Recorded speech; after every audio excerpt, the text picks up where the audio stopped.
So, good morning na naman sa atin, no? Isang napakagandang umaga po sa atin. So, ito po yung atsa po namin, no? So, ito po ay maliit pa ako dito na atsa na ito. So, ito po ang ginagamit ko sa pagsisibak ng kahoy.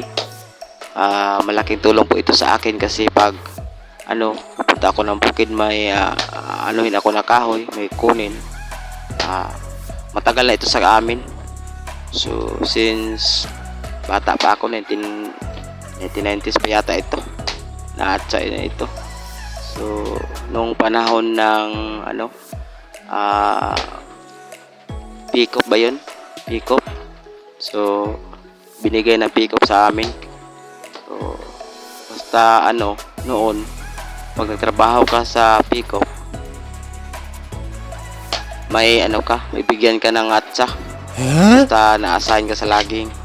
So, may papa ko noon nagtrabaho sa pick-up. So, yun lang natirang niya. Basta niya, yung sombrero na parang steel. Yun. So, napakagandang isibak na kahoy, no? Talas pa rin siya. So, ito nga lang, ka dito kasi sobrang talas niya, siya, ang kanyang sama yung ka maghinay. Ayan, kita nyo, isa lang buwak na yun ng kahoy. So, ito po ang ginagamit sa yung palabas na rungtorn, yung babaeng gitarget o hatsa mo ni siya. Tanawa. Kahit kayo na mga kablog, tanawa. Basi ganahan mo manghulam ba? Ako ni paabangan akong hatsa. So, mo gini akong ginagamit pag magbugha ko. Taguan gina ako ni kay dagi manghulam. Tagsara kay na ka hapak ng kahoy.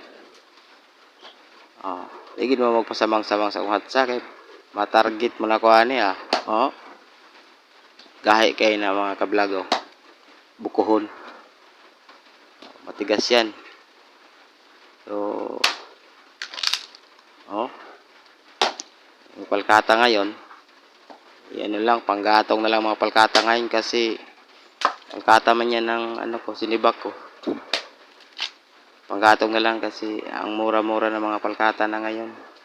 Noon ang palkata 3,000 ang cubic. Ngayon na lang.